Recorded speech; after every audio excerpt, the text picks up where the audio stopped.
Η υπέρτατη αλήθεια κυκλώνεται από ήχους μελωδικούς. Αν σωπάσεις, θα την ακούσεις. Η αλήθεια.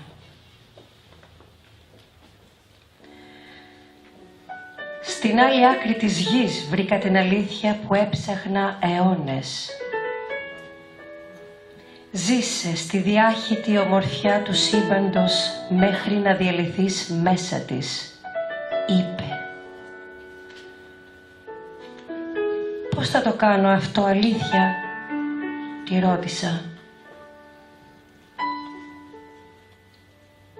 Κοίτα τις πεταλούδες.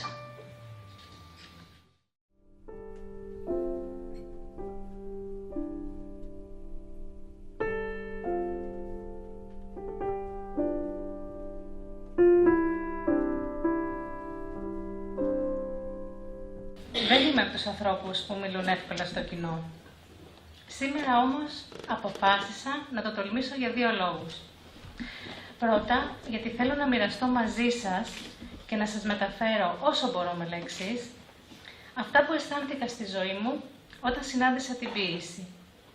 Και έπειτα, επειδή η εποχή είναι δύσκολη και σκληρή, πιστεύω ότι η ποίηση, όπως και κάθε άλλη μορφή τέχνης άλλωστε, σε τέτοιους καιρούς, οφείλει να έχει ένα λόγο. Γύρω στα 24 με 25, όταν αρχίζει κανείς να αυτοπροσδιορίζεται και να αναζητά το δρόμο και την πορεία που θα χαράξει στη ζωή του, ξεκίνησα ένα ταξίδι στον εαυτό μου και στον κόσμο. Ήθελα να δώσω απάντηση στα μεγάλα και αιώνια ερωτήματα της ύπαρξης. Τι είναι ο άνθρωπος και ποιο το νόημα της ζωής του πάνω στη γη. Έτσι, άλλοτε βυθιζόμουν στον εαυτό μου και άλλοτε στον κόσμο. Και άλλοτε γινόμουν ένας μεγάλος παρατηρητής του εαυτού μου και του κόσμου. Ό,τι είδα, αισθάνθηκα, ανακάλυψα και βίωσα, εκφράστηκε μέσα από την ποιητική τέχνη, με έναν τρόπο ασύλληπτα εκρηκτικό. Έτσι, απλά συνέβη και κάπως έτσι συνάντησα την ποίηση. Από τότε άρχισα να διαβάζω ποίηση.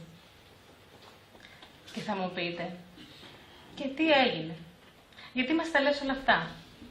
Μήπως άλλαξε ο κόσμος γιατί εσύ άρχισες να διαβάζεις ποίηση. Όχι. Ο κόσμος δεν άλλαξε. Αλλά άρχισα εγώ να μπαίνω σε μια διαδικασία αλλαγής. Άρχισα να σκέφτομαι πιο βαθιά. Άρχισα να μελετώ τους στίχους των ποιητών, να κάνω έναν εσωτερικό διάλογο με τον κάθε στίχο και να αναρωτιέμαι εάν όντως έχει σημασία το ταξίδι και όχι θάκη, όπως μας λέει ο Καβάφης. Άρχισα να ακούω καλύτερα. Έβγαινα έξω και ήθελα να ακούσω τα πουλιά που έχουν υμνηθεί τόσο από τους ποιητές. Με λίγα λόγια, η ποίηση με έβγαζε για λίγο από το δικό μου μικρό κόσμο. Προκαλούσε μια όξυνση των αισθήσεων και άρχισα να παρατηρώ και να αντιλαμβάνομαι καλύτερα ό,τι υπήρχε μπροστά μου. Τους ανθρώπους, τη φύση, τα χρώματα του ουρανού, τη θάλασσα. Κοίταγα την αχτή και προσπαθούσα να δω εάν πράγματι είναι χρυσή, έτσι όπως την αποκαλούν οι ποιητές. Και αν το άφρισμα των κυμάτων της θάλασσας είναι σαν μακριά μαλλιά, από όπου εκεί αναδύεται όντως η Αφροδίτη. Μέσα από αυτή τη βαθιά παρατήρηση έβλεπα ότι η πραγματικότητα που απλωνόταν μπροστά μου ξαφνικά σαν άλλαζε όψη. Κάτι σήκωνε το πέπλο και όλα ήταν πιο όμορφα, πιο διάφανα, πιο εσωτερικά, σαν να υπήρχε μια διάχυτη πνοή και ευαισθησία που ήθελα να σεβαστώ. Και εκεί ακριβώς γινόταν όλη η δουλειά με την ποίηση. Αβίαστα.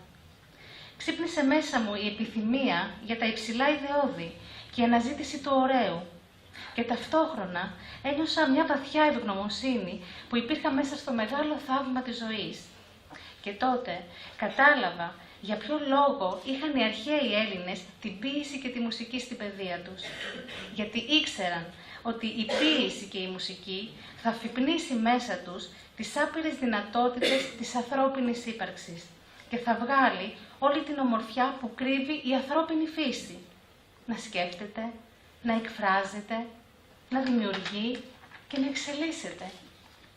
Πιστεύω λοιπόν πως η ποίηση μπορεί να βοηθήσει στην απόκτηση αρετών και να συμβάλλει δυνατά στην ουσιαστική καλλιέργεια του ατόμου. Και αν ο άνθρωπος αυτός που θα αποκτήσει αρετές και καλλιέργεια θα γίνει ένας άλλος άνθρωπος, θα γίνει άλλος δάσκαλος, θα γίνει άλλος υπάλληλος, θα γίνει άλλος γιατρός, άλλος πολιτικός και άλλος νομοθέτης και θα αλλάξει τη δόνηση γύρω του. Γιατί η ποιότητα που θα εκπέμπεται από τις πράξεις του και τη συμπεριφορά του θα είναι τέτοιας εμβέλειας που δεν μπορεί να μην επηρεάσει και να μην αγγίξει άλλους ανθρώπους.